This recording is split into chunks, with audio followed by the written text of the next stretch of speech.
एक विशाल विस्फोट हुआ। विस्फोट की वजह से अंतरिक्ष की ये धूल एक दूसरे से दबने लगी। इस दौरान बादलों में स्थित धूल के कण दबाव और गर्मी के कारण बड़े उल्कापिंड और पत्थरों में परिवर्तित हो चुके थे और इसी दबाव की वजह से इन बादलों में स्थित रेडियो एक्टिव पदार्थ ने ग्रेविटी का निर्माण किया। इस ग्रेविटी के कारण बीच में हाइड्रोजन और हीलियम इकट्ठा होने लगे। बीच के इस भयंकर दबाव के कारण एक विशाल विस्फोट हुआ और इसी विस्फोट के कारण हमारे सूरज का जन्म हुआ। अंतरिक्ष में फैले एस्ट्रॉयड यानी क्षुद्र ग्रहों में भारी वजन की वजह से सूरज के करीब आकर सूरज की परिक्रमा करने लगे।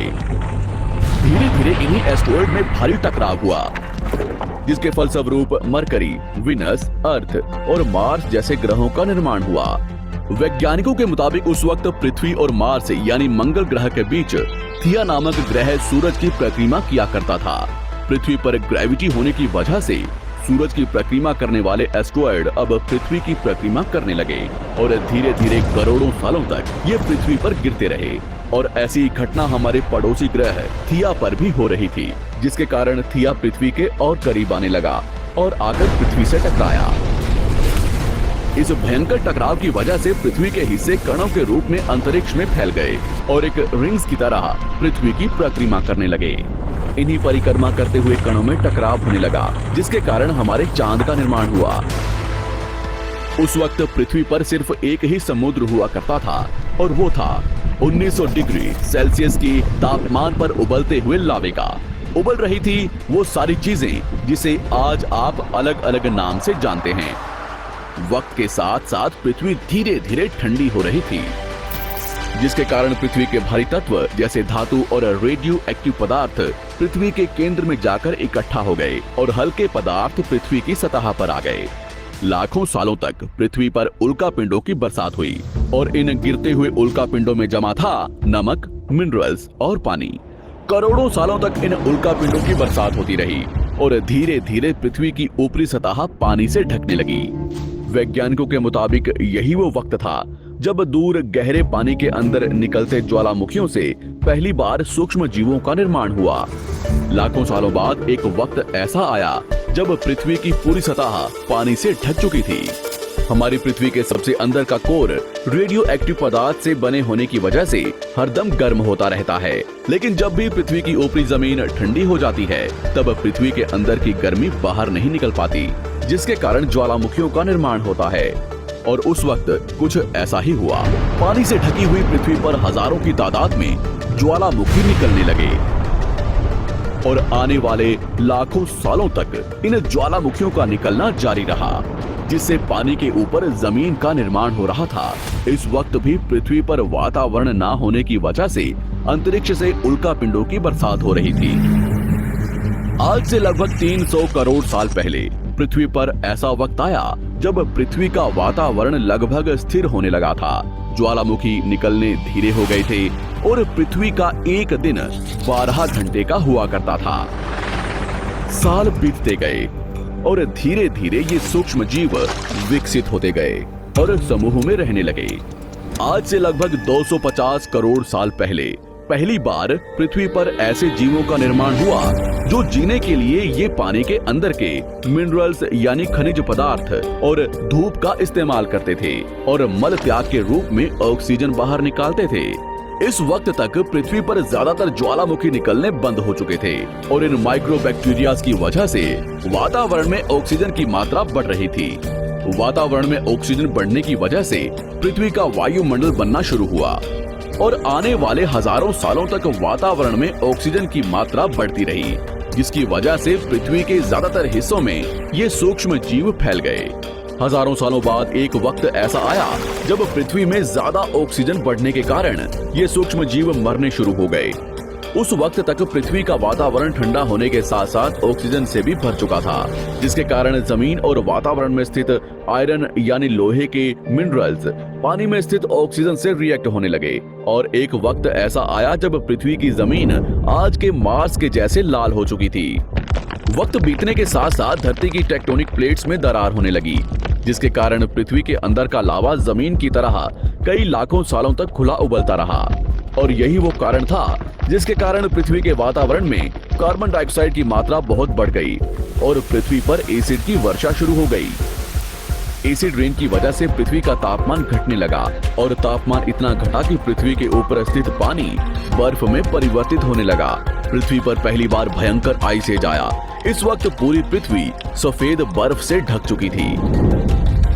आमतौर पर जब धरती पर सूरज की किरणें गिरती हैं, तब जमीन उन किरणों को सोख लेती है, मगर क्योंकि पूरी पृथ्वी बर्फ से ढक चुकी थी और क्योंकि बर्फ सफेद और चमकीली होती है, जिसके कारण सूरज की किरणें धरती पर गिरने के बाद वापस चली जाती थी।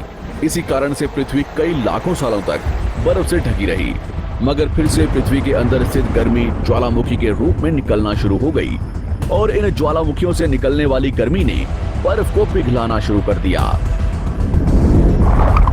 इसी बीच पृथ्वी की गहराई में बचे कुछ सूक्ष्म जीव धीरे धीरे बदल रहे थे और अब वो ऑक्सीजन को अपने शरीर को बड़ा और जटिल बनाने के लिए इस्तेमाल करने लगे थे। इस बीच पानी में अलग से भी छोटे समुद्री पौधे निकलने शुरू हो चुके थे। बाहर जैसे जैसे ज्वालामुखी निकल रहे थे, वैसे वैसे वातावरण कार्बन डाइऑक्साइड की वजह से गर्म हो रहा था। वक्त के साथ साथ बर्फ तो पिघलने लगी, मगर धरती पर फिर से एसिड की वर्षा शुरू हो गई, जिसके कारण फिर पृथ्वी ठंडी होने लगी और फिर पृथ्वी की ज्यादातर सतह बर्फ से ढक गई। ऐसा बार बार कई हजारों सालों तक होता रहा और इसी कारण से अब समुद्री जीव धीरे धीरे वातावरण के हिसाब से विकसित हो रहे थे। इस बीच कई सारे जीव और समुद्री जंगल्स विलुप्त हो गए, मगर जो बच गए वो धीरे धीरे पृथ्वी के बदलते तापमान के हिसाब से ढलते गए और अब हजारों सालों बाद समुद्री पेड़ बर्फ की वजह से पूरी तरह से मरते या सूखते नहीं थे। अब सूक्ष्म जीव समुद्री जीव बन चुके थे। जब फिर से ज्वालामुखियों ने पृथ्वी की बर्फ को पिघलाना शुरू किया, तब ये समुद्री पेड़ जल्दी विकसित होकर फैल गए। धीरे धीरे वातावरण में ऑक्सीजन की मात्रा बढ़ने लगी और पृथ्वी पर होने वाली एसिड की वर्षा कम होने लगी। वातावरण में ऑक्सीजन आने की वजह से पृथ्वी की ओजोन लेयर्स मोटी होने लगी और आज से लगभग 47 करोड़ साल पहले पृथ्वी की ऊपरी सतह पर पहली बार मोसोस नामक प्लांट उगना शुरू हुआ। वक्त के साथ साथ जमीन पर अलग अलग प्रकार के पौधे और पेड़ उगना शुरू हुए। एक वक्त ऐसा आया जब जमीन के पेड़ों की लंबाई लगभग 80 से 100 फीट जितनी या आज के 5 से 6 मंजिला बिल्डिंग जितनी ऊंची हो चुकी थी। ये वो वक्त था जब समुद्री जानवर समुद्र से बाहर निकल रहे थे और जमीनी जानवरों में परिवर्तित हो रहे थे। धरती की ज्यादातर जमीन एक जगह इकट्ठी हो चुकी थी, जिसे आज हम पैंजिया महाद्वीप के नाम से जानते हैं। पृथ्वी का वातावरण और तापमान लगभग स्थिर हो चुका था और अब करीब 21 से 23 घंटे का दिन हुआ करता था। अब समुद्री जीव पानी से बाहर रहने लगे थे और वातावरण के हिसाब से उनके शरीर का रंग रूप बदल रहा था। धीरे धीरे ये जमीनी जानवर डायनासोर्स में परिवर्तित हो गए। जिन डायनासोर्स ने पेड़ पौधे खाने शुरू कर दिए, उनका शरीर लंबा और विशाल रूप से विकसित होने लगा। कुछ डायनासोर्स शिकार किया करते थे, जिसके कारण वे छोटे और तेज होते चले गए।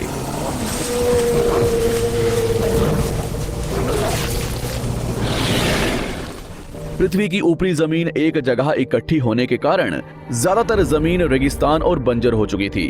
ज्यादातर जंगल समुद्र के करीब हुआ करते थे, जिसमें डायनासोर्स रहा करते थे। आज से लगभग 20 करोड़ साल पहले पैंजिया महाद्वीप टूटना शुरू हो गया। पैंजिया के विभाजित होने की वजह से पृथ्वी की ज्यादातर ऊपरी जमीन पानी के संपर्क में आने लगी, जिसके फलस्वरूप पृथ्वी पर हरियाली बढ़ती गई, जिस वजह से डायनासोर्स और ज्यादा विभिन्न और विशाल होते चले गए। डायनासोर्स ने आने वाले लगभग 20 से 30 करोड़ सालों तक पृथ्वी पर राज किया। उस वक्त डायनासोर्स समुद्र से लेकर जमीन और आसमान तक पूरी पृथ्वी पर राज किया करते थे। इस दौरान अफ्रीका से टूटा भारत सीधे आकर आज के तिब्बत से टकराया और इस टकराव की वजह से हिमालय का निर्माण हुआ। आज से लगभग 6.5 करोड़ साल पहले पृथ्वी की तरफ आज के माउंट एवरेस्ट से भी बड़ा लगभग 4.5 लाख करोड़ किलो जितना वजनिया उल्कापिंड लगभग 80,000 किलोमीटर प्रति घंटे की स्पीड से पृथ्वी की तरफ आ रहा था। पृथ्वी की सतह को छूते ही उसमें भयंकर आग लगी और वो जलते हुए सीधा पृथ्वी से टकराया। इस टकराव से निकलने वाली ऊर्जा आज के 10 करोड़ परमाणु बम एक साथ फटने के बराबर थी। जहां ये उल्कापिंड गिरा, वहां के जानवर और पेड़ तुरंत भाप बनकर जल गए। गिरते ही पृथ्वी पर पूरी तरह धूल फैलने लगी। समुद्र में भयंकर बाढ़ आने लगी। भूकंप और आग ने पृथ्वी को जलाना शुरू कर दिया। कुछ ही घंटों में पूरी पृथ्वी के वातावरण में हानिकारक गैस और धूल की वजह से पृथ्वी नर्क हो चुकी थी। डायनासोर्स, घुटन, आग और भूखमरी से पूरी तरह विलुप्त हो गए। इस